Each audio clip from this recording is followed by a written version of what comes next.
Hello everyone, welcome to an analysis of dance, where we discuss the movements and debuts of the Billboard Hot Dance charts in immaculate detail, with in-depth reviews of each debut each week. Okay, I called it last week.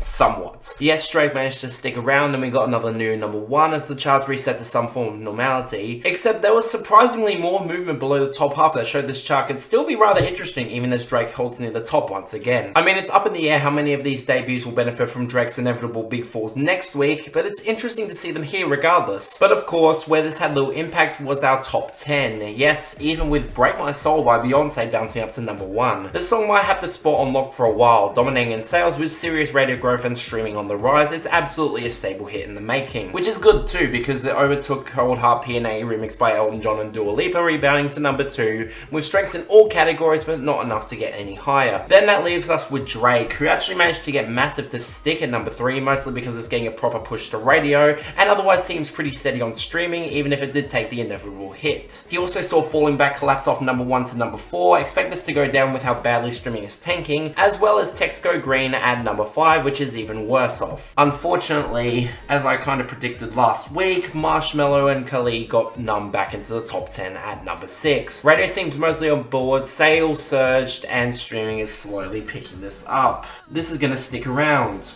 Joy. But what isn't are our last 4 songs in the top 10, all by Drake and all taking significant losses. Keep in mind, these all fell off the Hot 100 this week. The only reason that they didn't fall even harder is likely due to chart reset. So on that note, Calling My Name is down to number 7, A Keeper is at number 8, Currents thankfully is at number 9, and Flights Booked is at number 10. They most likely will be on their way out in the next few weeks, at least from the top 10, and for most part, good riddance. But on that note, our falls and fall-offs, where Drake's huge chart-breaking album bomb from last week left several songs unable to recover properly and being forced out due to recurrent rules. It's a shame too because the 3 most predictable dropouts of Say Nothing by Flume featuring Maya, The Last Goodbye by Odessa featuring Betty LaVette, and When I'm Gone by Alyssa and Katy Perry are all really solid songs. It's a shame to see them go. That being said, I also want to draw attention to Riptide by the Chainsmokers exiting alongside them, because it's not only indicative of the Chainsmokers' continued falls, but also the fact the song didn't even manage to last 10 weeks, even though it's unfortunately going to make the year-end list. It was their biggest flop single in a long time.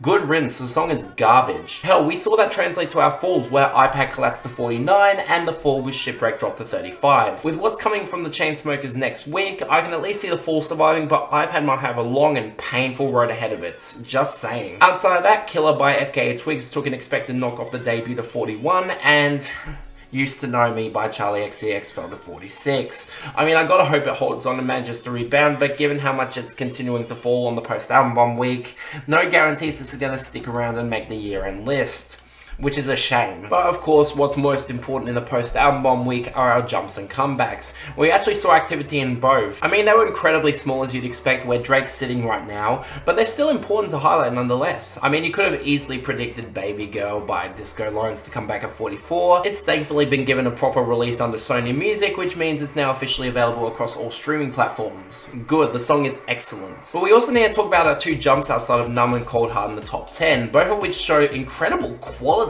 jumping up the charts to replace Drake. I mean, you could have easily expected Ferrari by James Hype and Miggy De La Rosa to rebound to 25. It's going to be a serious hit long term, and the small bump it got last week definitely showed signs of stability. But I also want to draw attention to Escape by Cascade and Deadmau5 featuring Hayla, surging all the way up to number 16. Because without Drake, this would be in the top 10 of the dance charts, as high as number 6. Given that radio has surged, sales are up, and streaming is remarkably strong, plus the fact this has at the very least 10 weeks before it goes recurrent given how strong it's doing, I can't discredit the idea that this could last in the top 10 for some time. Possibly could even make the top 5 with how open the doors are for it. I mean, I can dream, but as someone who's been a fan of both these artists for as long as I have, this kind of success is really promising going forward for the both of them, especially with the song competing right now for my favorite hit on the dance charts in a long time. It's that good. And on that pleasant note, our 7 debuts this week, starting off with number 47, Stay the Night by Sigala and Talia Ma. Just you and I, stay the night.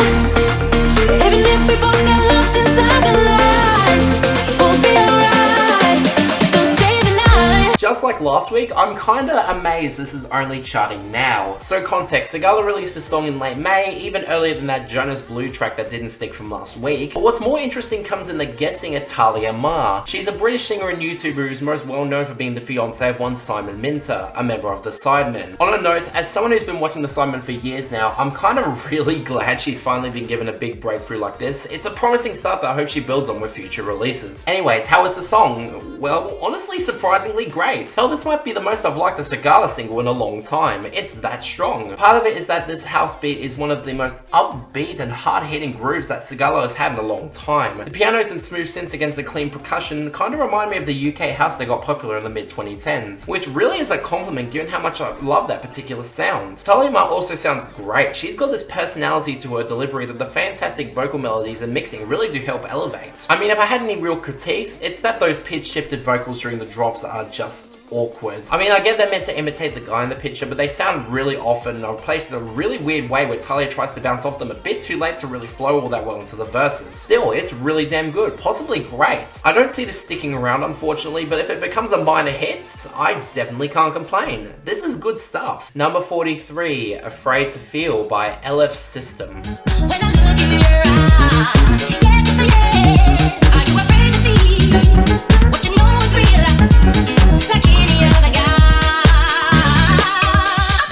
I think the surprise is that this debuted so early in the United States, especially given songs that blow up internationally usually have a noticeable gap before crossing over to billboards. But okay, some context behind this. LF System are a Scottish production duo signed to Warner who saw the song blow up on TikTok in late June. They seem to have a pretty small discography as of now, with this being their biggest song to date easily.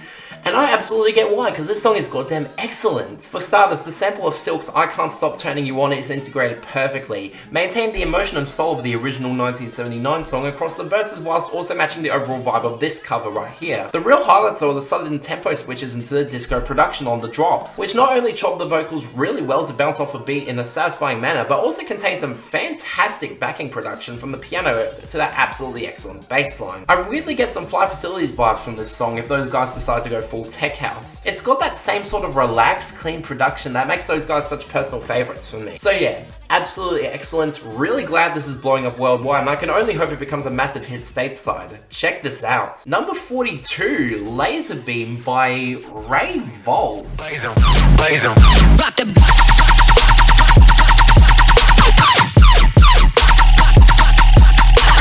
bomb.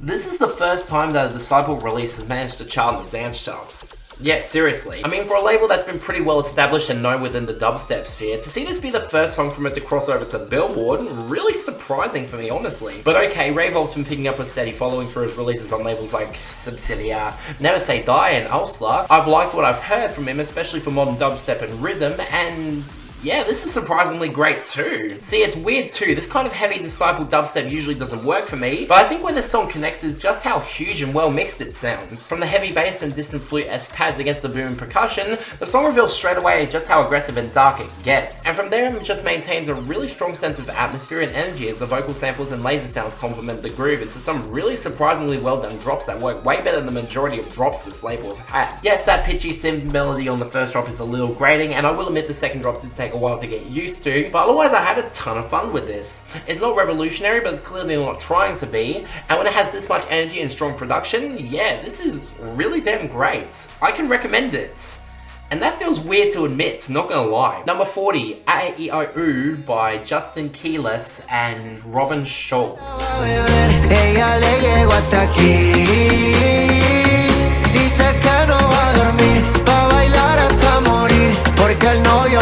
Of all the artists to see here, not only did Justin Quiles surprise me, but Robin Schulz hopping on the Latin dance trend was something I did not expect I'd ever see in my life. Granted, he's been trend chasing a lot in recent years, we don't forget the atrocity that was All We Got, but his usual production style just makes no sense when conceptualized with a reggaeton singer like Justin Quiles. That being said, I was also mildly curious what we got here, and Okay, this has no right to be as fun as it is. I mean, yes, the verses lean on the same sort of atmospheric house that Schulz has been doing for the past few years, but then the drops come in with the trumpets and some of the most blatant slap house production yet.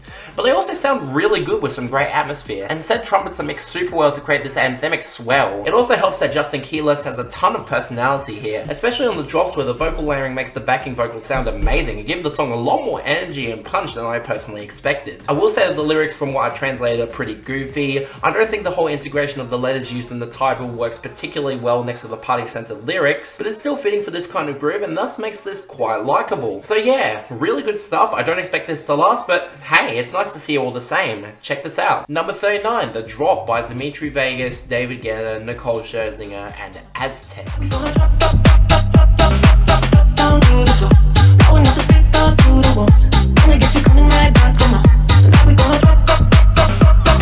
This kind of piqued my curiosity, not gonna lie. Not just because it's the first solo Dimitri Vegas song to chart in the dance charts, but also the fact that Nicole Scherzinger, an ex-member of the Pussycat Dolls, is on here too. This could make this kind of interesting.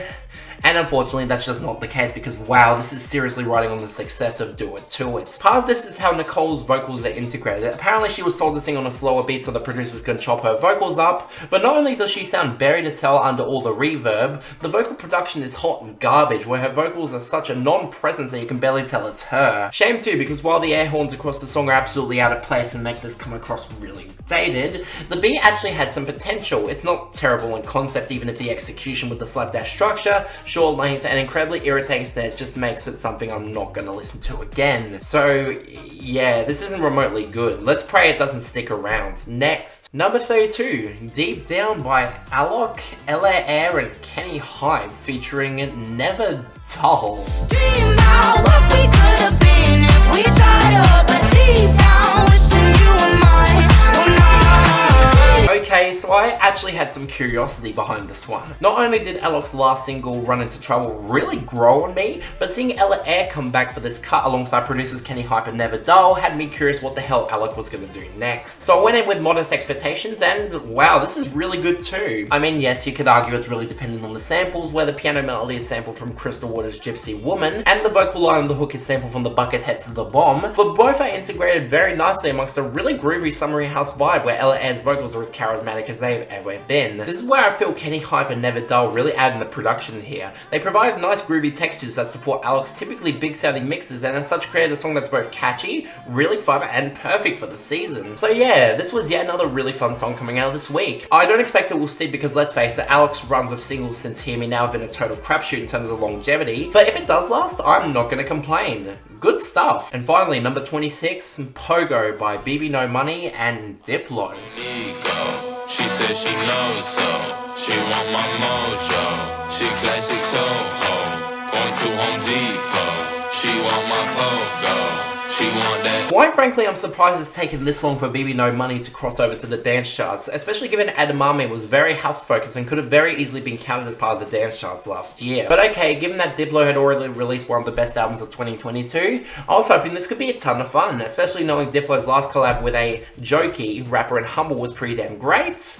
Which is also funny because this feels like Humble 2.0. I mean, right down to the stupid lyrics where bbno Money is having as much mindless fun as possible, to the focus on tech house production with the minimal usage of melody where the vocals are the main selling points. This song goes for similar vibes that makes this infectious as all hell. bbno Money is also way too damn charismatic for his own good. He has this insane mimetic appeal to his delivery that makes his stuff so infectious, especially when the titular line is referring to a girl bouncing up and down. Okay, yeah, you get the picture. And that's even before we get to his rap verse where we get lines like, "Girl so fine, I might not masturbate," or "I'm at Pornhub, you use Chatterbait," or the 1-2 punch of "dick kind of small, but I got good technique, horny in the slew with the boys, I'm gonna pee." All of which is so goddamn stupid that they turn around to becoming hilarious. So yeah, it's as blatant a sequel as you can get, but when it's this fun and clearly not taking itself super seriously, I dig the hell out of this. Actually, you know what? I'm gonna give it a tie for the Honourable Runner-Up with Laserbeam by Ray Volpe. Yeah, I'm dead serious. I really like that one. Of course, the best is going to Afraid to Feel by LF System, just the kick-ass song that deserves all the success it's gotten. No questions, it's the highlight here. That being said, this was a really good week. So much so that I'm only giving the worst to the drop by Dimitri, David Guetta, Nicole, Scherzinger, and Azteck, with no dishonorable runner-up. Next week, the Drake album bomb will see significantly more losses, as it seems to be on the level of the rest of the dance chart now, which could make for some very interesting discussion. But yeah, that's all for this episode of an analysis of dance. See you next time.